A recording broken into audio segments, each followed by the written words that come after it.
Hola, buenas tardes, doctora. Buenas tardes, buenas tardes. Bueno, si quieren vamos esperando a que se vayan uniendo.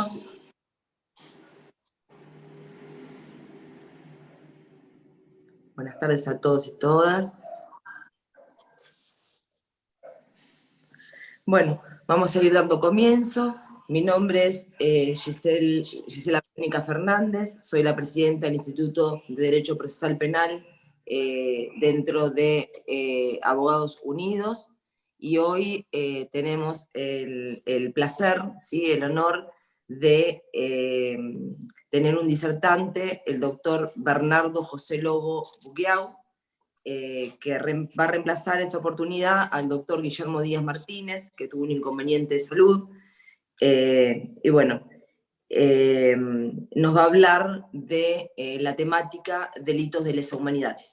Vamos a leer un poquito el currículum del doctor, porque la verdad que es una persona con mucha experiencia. Es abogado egresado de la Universidad Nacional de Tucumán, procurador egresado de la Universidad Nacional de Tucumán, maestría cursado completo en Psicología Social, Facultad de Psicología UNT, especialización en Ministerio Público, Orientación Penal, título de posgrado otorgado por la UBA, aspirante a magistrado federal, con concursado de perspectiva de género en la Escuela de Magistratura de la Nación, cursado de actualización en perspectiva de género, Escuela Judicial del Consejo de la Magistratura, concluido y aprobado, prosecretario administrativo en el Juzgado Federal de Villa Mercedes, San Luis, Poder Judicial de la Nación. Trabajó 24 años en el Poder Judicial de Tucumán en categoría de empleado y funcionario, y en los fueros electorales penal y documentos y locaciones en los cargos de prosecretaría y secretaría del Juzgado Civil en documentos,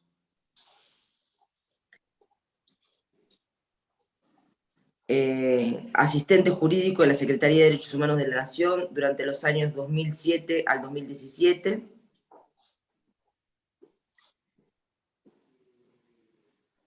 Bueno, entre otras, como ser incluido en la lista de fiscales federales generales ante el Tribunal Oral en la Criminal Federal de Tucumán, docente de nivel secundario, profesor de materia Opinión Pública, docente auxiliar de la Cátedra de Teorías Sociológicas en la Facultad de Derecho y Ciencias Sociales de la Universidad Nacional de Tucumán, apoderado de legal de la Asociación de Pequeña y Mediana Empresa de Juan Bautista Alberdi, Tucumán. Bueno, esto es una breve síntesis del currículum del doctor Bernardo José Lobo Bugiau, que hoy nos va a hablar de delitos de lesa humanidad. Bueno, ¿cómo estás, Bernardo? ¿Cómo te va? ¿Qué tal, doctora Fernández? Muy buenas tardes. Buenas tardes, un gusto tenerte, ¿sí? Te agradecemos por estar, por tu tiempo, más que nada. Y bueno, te damos la palabra para escucharte. Bueno, muchas gracias.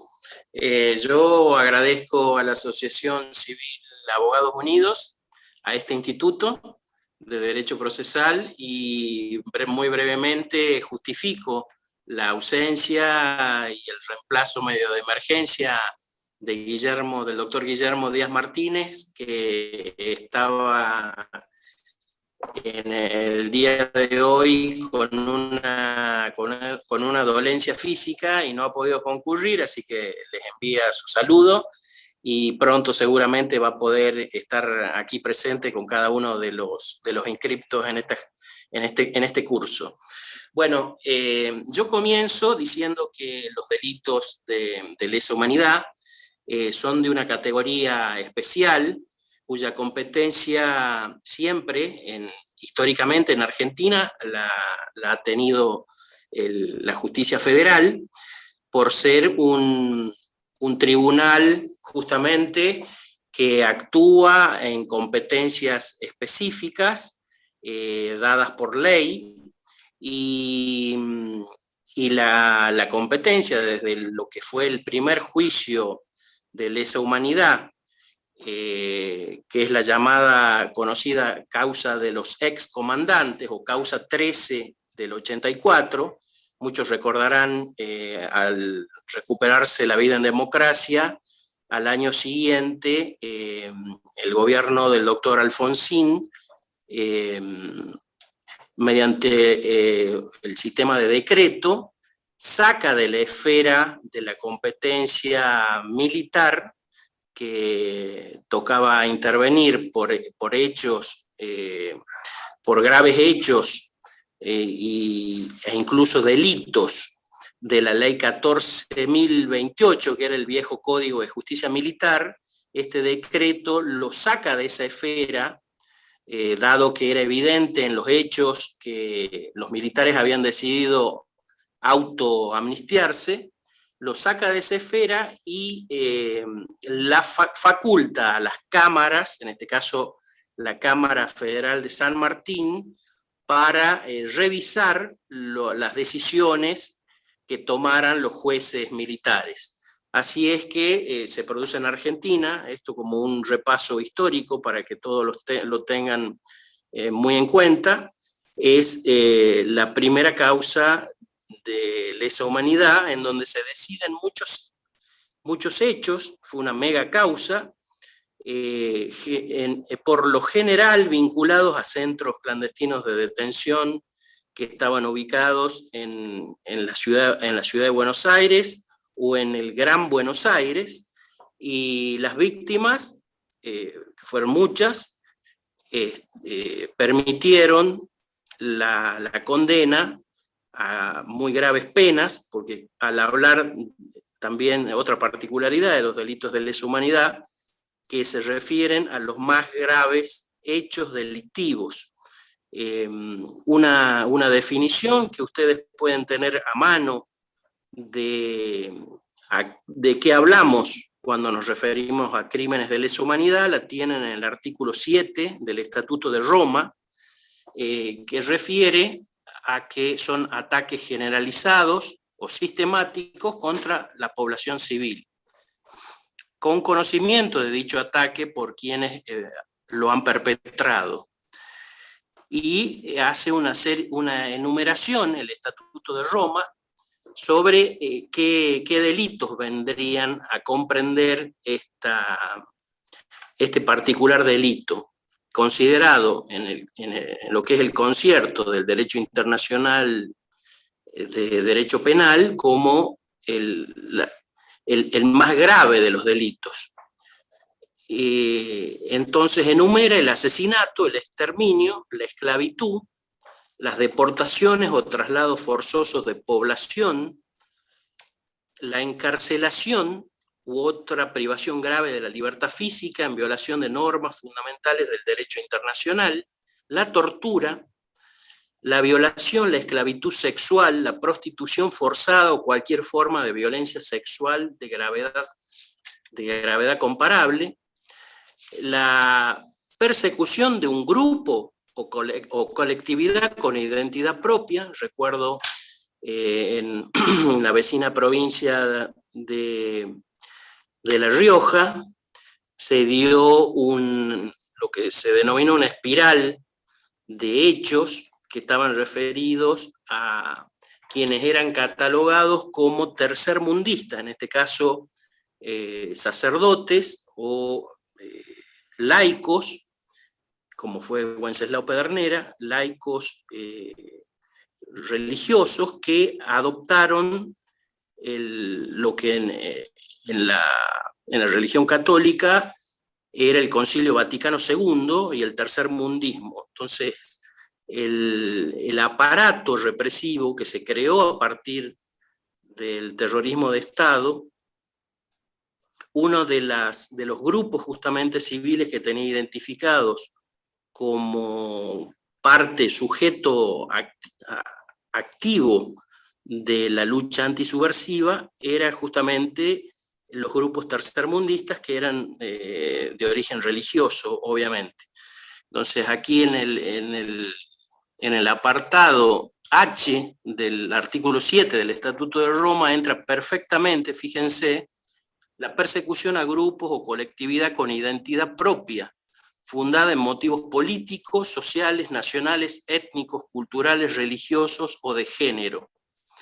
La desaparición forzada de personas, que el derecho penal consuetudinario lo va trabajando en causas de lesa humanidad en todo el mundo sobre esta metodología, una metodología que parte se la aplica en la guerra de Argelia y luego en Sudamérica, justamente en épocas de dictaduras militares, fue parte fundamental este esquema, no en la magnitud de Argentina, porque Argentina, ustedes saben que el número de personas que fueron objeto de este delito de desaparición forzada fue mucho mayor que en otros países latinoamericanos vecinos, pero el derecho penal consuetudinario ya lo contemplaba como un muy grave delito en el concierto del derecho penal internacional. El crimen de apartheid también figura en el Estatuto de Roma y dice finalmente en el apartado K, lo que nos da la pauta, que es un artículo meramente enunciativo y que admite o puede admitir otras figuras, dice: otros actos inhumanos de carácter similar que causen intencionalmente grandes sufrimientos o atenten gravemente contra la integridad física o la salud mental o física de las personas. Este último apartado lo destaco porque es muy importante. En algunos casos específicos, incluso en Argentina, se ha dado y todavía se debate en la jurisprudencia nacional algunas figuras que están en el Código Penal argentino, si aplicarlo o no con carácter de lesa humanidad. Entonces, ese serviría como un concepto para analizar todos los elementos que tiene este delito especial de lesa humanidad. Hay un librito de uno de los jueces de la causa 13 del 84, el doctor Andrés D'Alessio, que se llama Crimen de lesa humanidad. Es un libro muy pequeño, casi un opúsculo, diría yo, que también hace un análisis muy detallado de cada uno de los elementos que tiene el delito de lesa humanidad y que le da justamente este carácter de especial. Hemos mencionado, justamente D'Alessio indicaba, y como experiencia él en haber estado actuando como juez en la causa de los excomandantes, la primera que tuvo Argentina, que no hay mejor. Él fue decano de la Facultad de Derecho de la Universidad de Buenos Aires, y decía que no hay mejor forma de aprender esto de los instrumentos del derecho procesal que a partir de los casos. O sea, él era muy inclinado, el doctor D'Alessio, a enseñar a partir de talleres que se realizaban, en donde se daban casos y se los analizaba desde la más absoluta libertad. Y cada uno se ponía en equipos que podían ser de la acusación fiscal y de la defensa. Otros actuaban escuchando y dictando luego el veredicto, pero la práctica, decía él, era fundamental para un mejor aprendizaje. Entonces, en esto de darles a ustedes en este poco tiempo instrumentos para tener a mano, yo les voy a mencionar algunas causas emblemáticas de lesa humanidad en donde el debate en Argentina pasó y pasa por determinar si el delito de genocidio es una mera especie de delito de lesa humanidad, que sería el género, si el genocidio es una especie o si tiene la envergadura para ser un delito distinto del de lesa humanidad. Esta es una discusión que existe fuerte, sobre todo porque en los tribunales de La Plata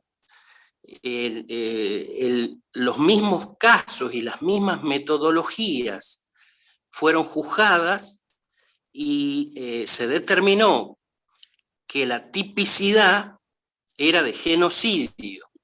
Si bien es cierto que La Plata es el único tribunal que siguió esta tendencia de calificar como delito de genocidio, es un debate que todavía en Argentina, hay que decirlo, está abierto.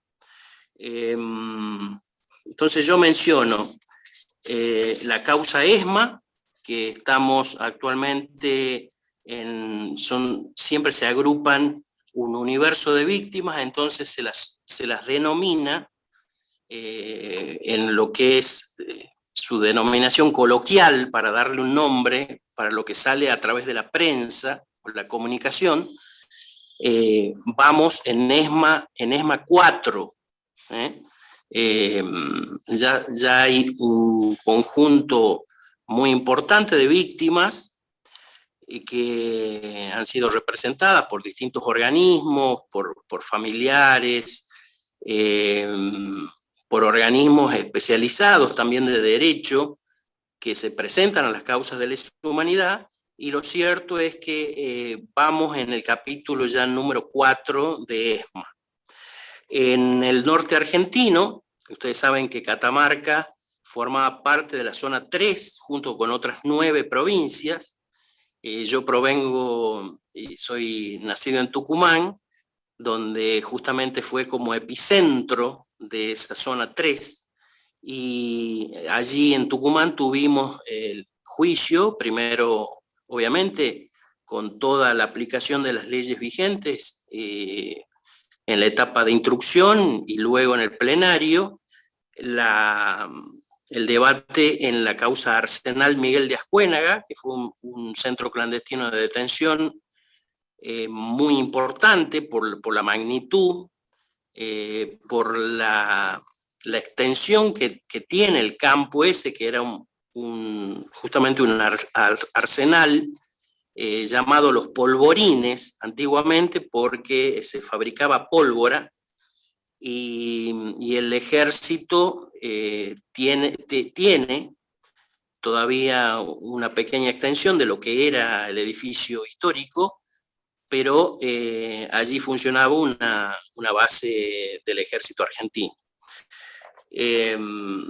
El Arsenal Miguel de Ascuénaga, la jefatura de policía de Tucumán, que ya tuvo hasta ahora dos megacausas, o sea, se está preparando la jefatura de policía de Tucumán 3, porque en el circuito de lo que eran los secuestros, estos secuestros ilegales, la central de policía, la jefatura de policía de Tucumán, actuaba como un edificio de coordinación de lo que es todo este elemento de la participación estatal, planificación estatal, la acción de toda la burocracia estatal, que coordinaba el destino final de las personas secuestradas desde esa jefatura de policía.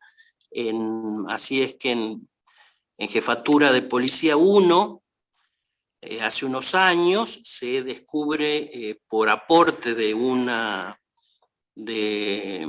testigo, documentación histórica, en donde se señalaba a la persona que había pasado por jefatura de policía con las siglas DF, que es destino final de la muerte, o DL, destino libertad.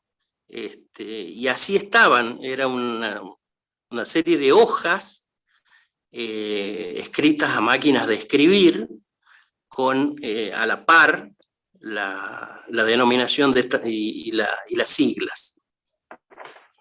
En Catamarca muchos recordarán, tuvieron dos causas vinculadas a la familia Ponce, a Francisco Ponce, en donde el secuestro de Francisco, que era de la Juventud Trabajadora Peronista, en cuanto a su pertenencia política, la víctima justamente tuvo un circuito porque fue primero alojado en dependencias policiales de Catamarca, que estaban a cargo de Juan Daniel Rausino, que fue uno de los juzgados, imputados, juzgados y condenados, y luego visto, esto también por reconstrucción histórica, por otro testigo,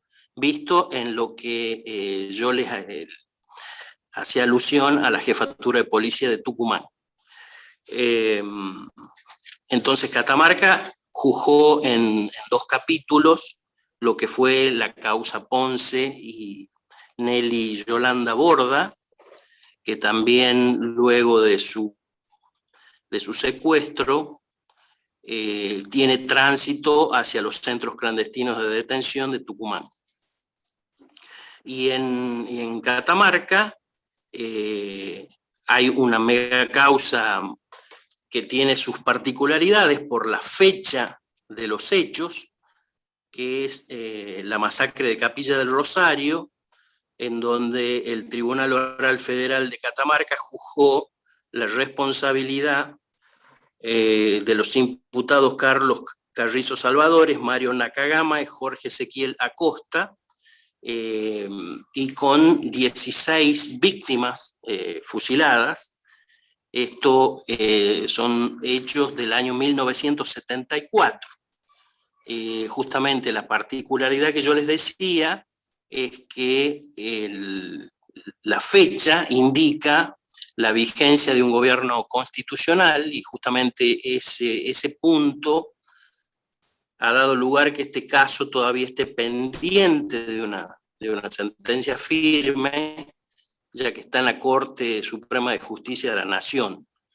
La condena originaria a estos tres militares, oficiales del ejército que yo les decía, Acosta, Nakagama y Carrizo Salvadores, fue revertida luego por un recurso de casación ante la Cámara Federal de Casación Penal, que consideró que estaba mal calificada la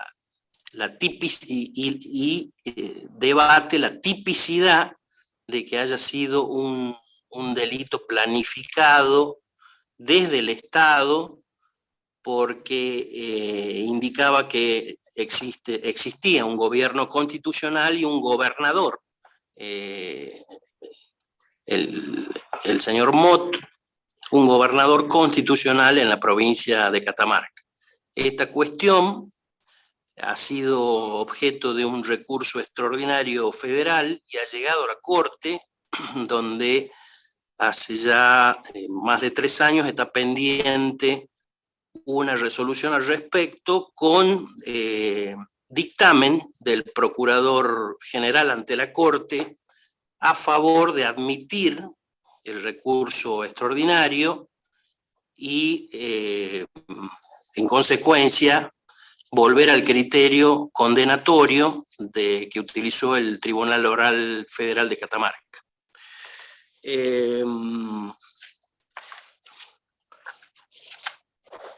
En la actualidad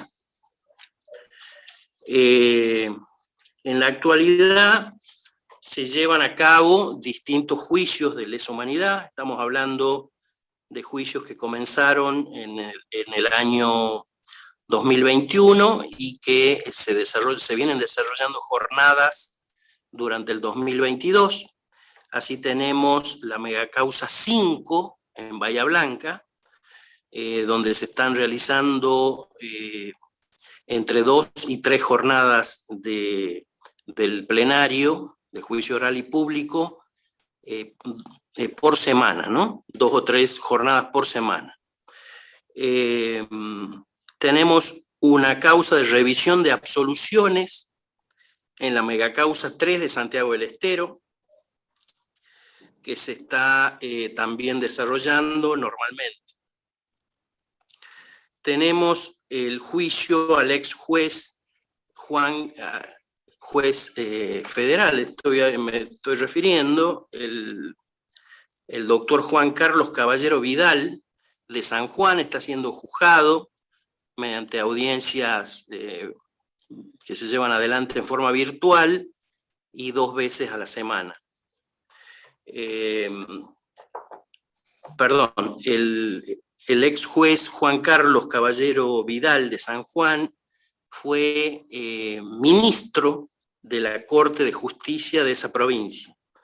Allí son víctimas los desaparecidos, las personas desaparecidas, Héctor Sebinelli y Alberto Carvajal. Y tenemos el comienzo hace muy pocos días de la causa llamada La Huerta de Mar del Plata. En la causa La Huerta llama la atención que son hechos que contemplan un universo de 192 víctimas. Tiene 26 imputados de esta causa, entre ellos 2 civiles, y comprende un circuito de centros clandestinos de detención ubicados en Tandil, en Azul, en Cacharí, en Saladillo y en Las Flores.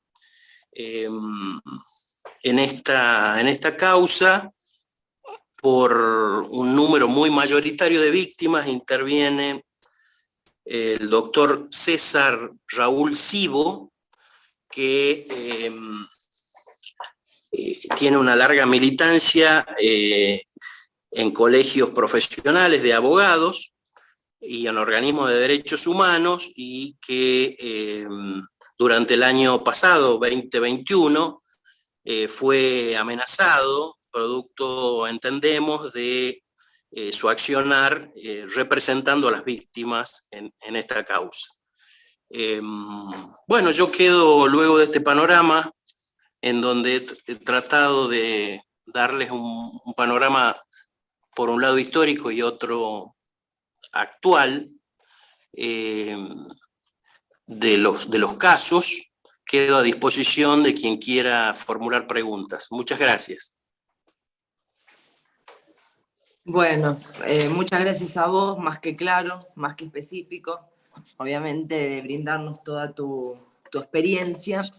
Y queríamos preguntarte, o que nos des un panorama quizás, ¿qué pasa cuando como abogados nos toca una causa donde tenemos un imputado por X delito, y ese imputado es víctima de un delito de torturas, o sea, de lesa humanidad? Y esas torturas que padece el imputado como víctima se denuncian los engranajes de la impunidad, los mecanismos institucionales cómplices, los médicos forenses que no cumplen con dejar constancia de las lesiones, cuando tenemos los policías identificados y no desplazados de la fuerza, aunque sea preventivamente, y cuando el juez tuvo a la vista las lesiones, porque de hecho, ponele que tuvo a la vista las lesiones donde este imputado es víctima de torturas y no cumplió con el deber de investigarlas. ¿Vos qué le aconsejás a los colegas que se inician en la profesión, o a los que están insertos y les toca una causa de este tipo, cuando nos toca la dualidad de ser abogados del imputado en la causa, pero a su vez víctima de un delito de torturas? Y el juez omite, o el Poder Judicial, o sea, juez y fiscal omiten el deber de funcionarios públicos de iniciar la investigación de esa persona también como víctima de este delito de lesa humanidad de tortura, que es uno de los más comunes hoy en lo que es comisarías más que nada y servicio penitenciario. ¿Qué les aconsejás a los colegas cómo pueden proceder?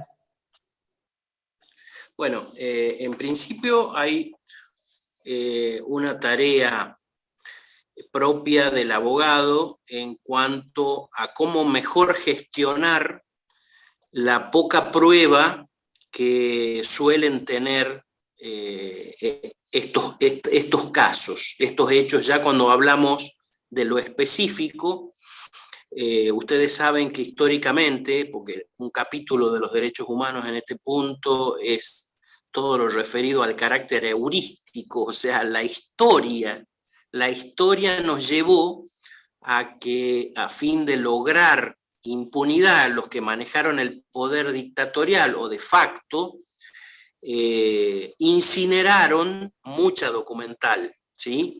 Al incinerar mucha documental, esto que yo les contaba como a modo no tan anecdótico, que en una causa en Tucumán aparece un testigo con listas originales, esto no se da habitualmente. Entonces, yo aconsejaría a ese profesional que concurra al fiscal federal interviniente, que trate de averiguar cuáles son organismos auxiliares del Ministerio Público Fiscal, por ejemplo, o que hayan manifestado a través de organismos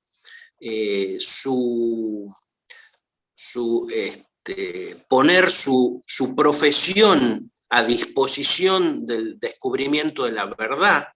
Aquí hay 3 principios que son inobjetables también, que es memoria, verdad y justicia. En el derecho interamericano actualmente memoria, verdad, justicia y reparación, digo, del análisis de los casos que hizo la Comisión y la Corte Interamericana, pero lo cierto es que siempre un ministerio, un organismo que actúa tan masivamente nos puede ayudar con, por ejemplo, determinar qué profesional médico podría ser perito de parte, ¿sí? Entrevistarnos con ese perito, y ver de que pueda realizar un dictamen, y a través de esa forma tener un pequeño resquicio por donde hacer una presentación más elaborada, no solo con un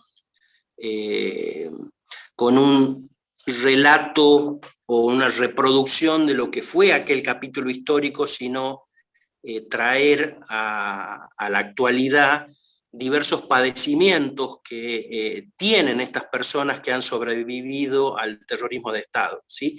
Ese sería un consejo práctico que yo daría. ¿Y crees que el juez que participa de la causa, o sea, que juez, o sea, el juez, las autoridades judiciales, tanto juez como fiscal, intervinientes en la causa de una persona que está imputada, o sea, que está en la instrucción, puede seguir entendiendo en la causa, o sea, instruyendo la causa de esta persona imputada cuando participó él a su vez de un delito de torturas? ¿O crees que tiene que arrancar? No, creo que toda secuencia hereditaria de un funcionario que, aunque haya sido de bajo nivel en lo que es la ejecución del plan sistemático de exterminio, por cuestiones que son de índole procesal, debe apartarse de la causa. Perfecto. O sea, nos aconsejas entonces trabajar con peritos de parte, tanto psicólogos como médico legista, y pedir la inmediata recusación del magistrado Sí. Y del fiscal interviniente. Y en caso de que el Sí. magistrado y el fiscal interviniente no quisieran apartarse de la causa, y la Cámara, porque sabemos que, no sé si los colegas saben, pero sabemos que en lo que es el NOA tenemos una sola Cámara, que es la Cámara de Tucumán, que es la única cámara que está para todo el NOA, o sea, que está saturada, ¿no? Colapsada. Y si no somos escuchados y el juez no se quiere apartar de la causa, y la Cámara, ante la petición del profesional, tampoco aparta al magistrado de la causa y sigue interviniendo en la causa, y que él mismo está instruyendo, pero que él mismo está como posible autor de un delito de lesa humanidad como es torturas. llevaría hasta la última instancia o hasta el máximo tribunal.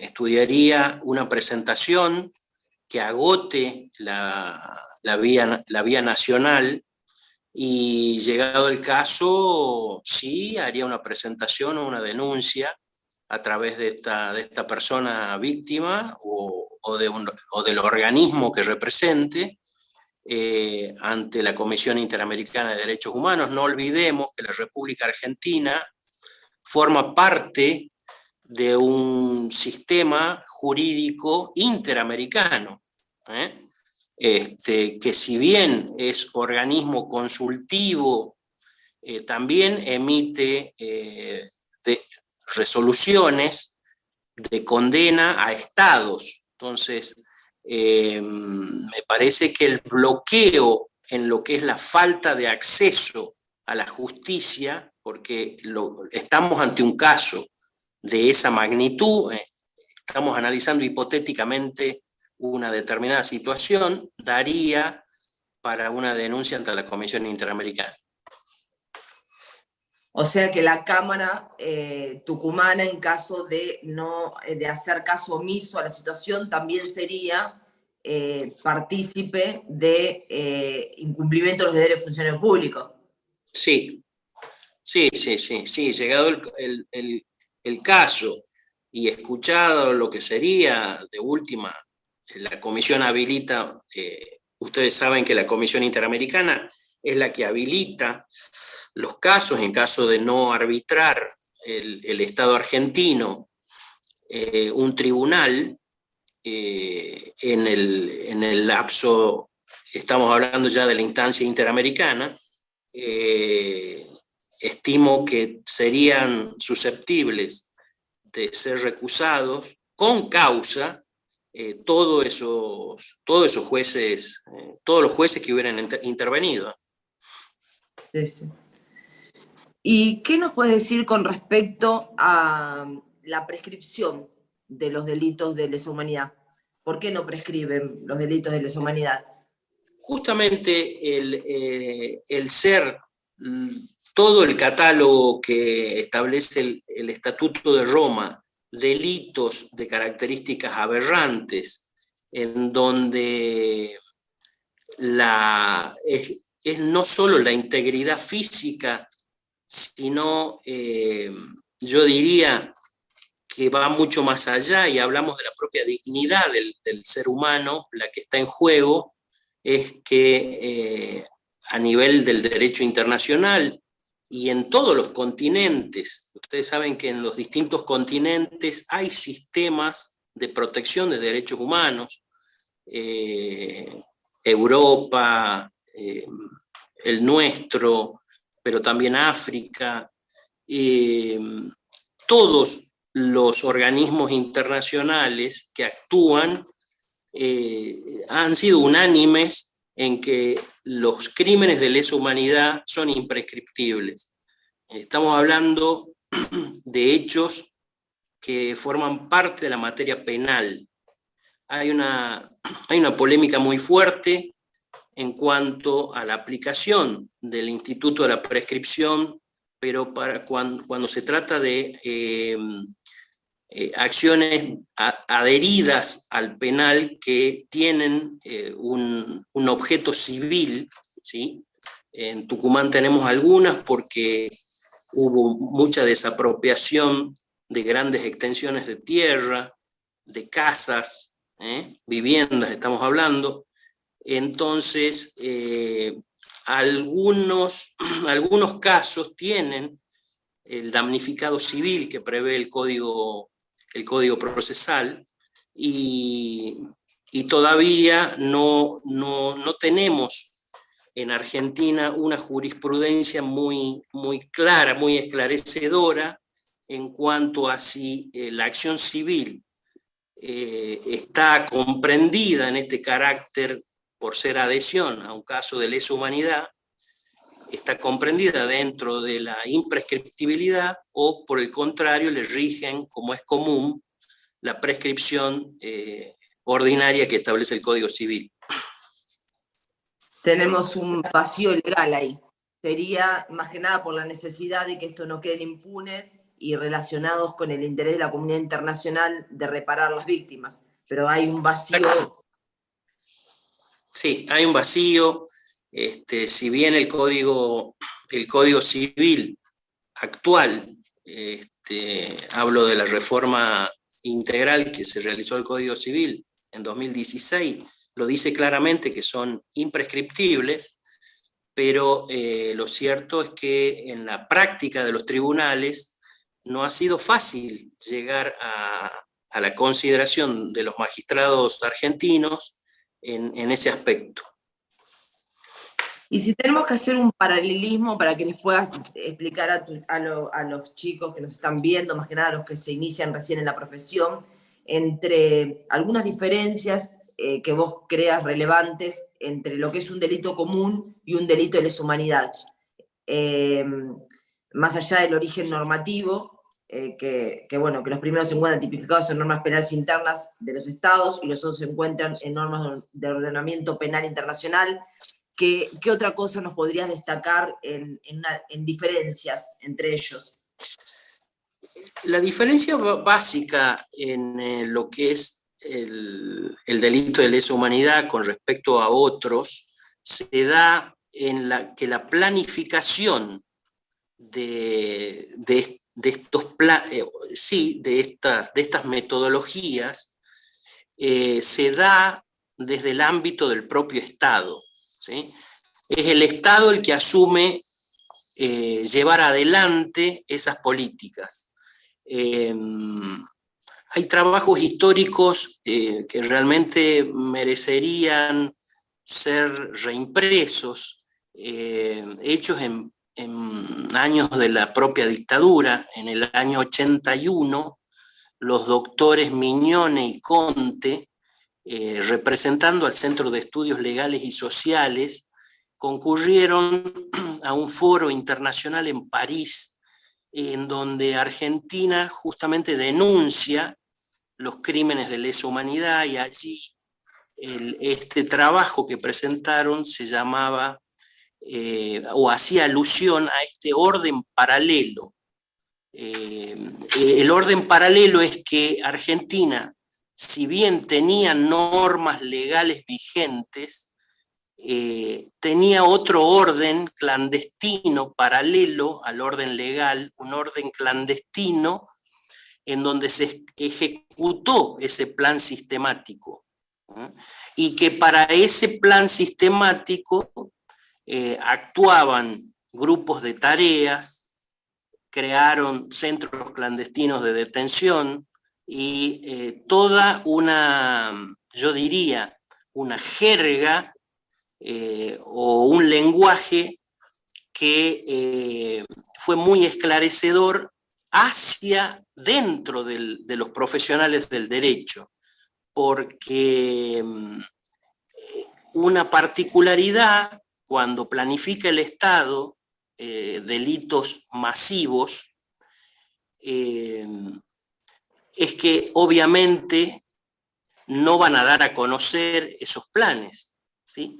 Entonces, puede ser muy grave el delito común. De hecho, lo es, la trata de personas, hechos de corrupción económica, pero el sistema de planificación vertical que se da en el Estado, es decir, va desde la propia cabeza del Ejecutivo. Recordemos que el gobierno de facto desde el 24 de marzo del 76, lo primero que hace es clausurar el Parlamento y poner en comisión a jueces. Entonces, hizo todo un diseño específico para llevar adelante este plan. Ese plan, a mi modo de ver, que tiene lugar desde la propia cúpula del poder estatal, no se da en otros delitos. Claro, entonces ambos implican la lesión de derechos fundamentales de las personas, pero bueno, el bien jurídico resulta lesionado en los primeros que son básicos de la víctima, y en los segundos implican una lesión a la humanidad en su conjunto. Exactamente. Y retomando al caso práctico, digamos, que es lo que quizás más nos cuesta la tarea de campo cuando recién nos estamos introduciendo en la profesión, ¿no? En caso de omisión de funcionarios públicos, ya hablo del fiscal, juez, en una causa interviniente que interviene en la instrucción de una persona como imputado y a su vez como víctima de torturas, ¿cómo hacemos o cómo podés vos decir a los colegas hacer la denuncia ante el Consejo de la Magistratura y pedir el enjuiciamiento del magistrado en caso de que, de los funcionarios, ¿no? En caso de que ellos evadan el deber de investigar, ¿no? El delito en un Estado de democracia? Yo aconsejo siempre seguir la vía y los carriles hasta agotarlos.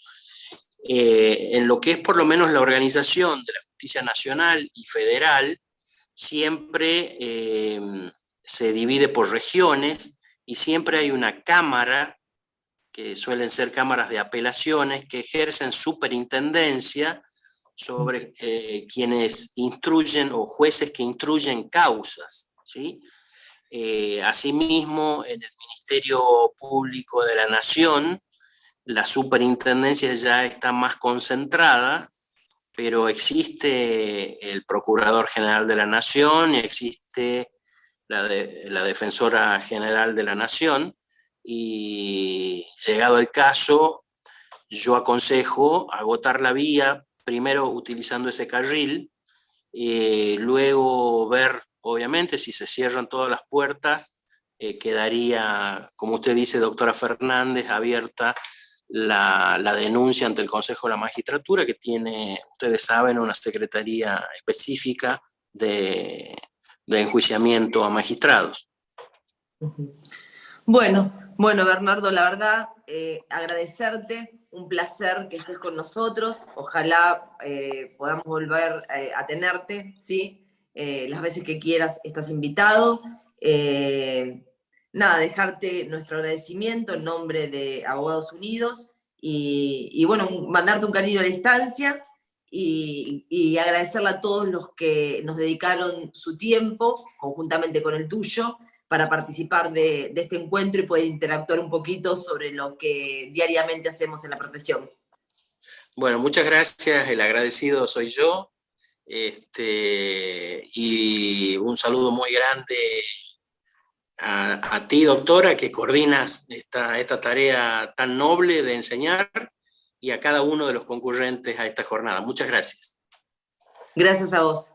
Un cariño enorme para todos y les agradezco muchísimo a todos por sus tiempos y bueno, nos volvemos a encontrar en el próximo encuentro. Un cariño. Gracias a todos.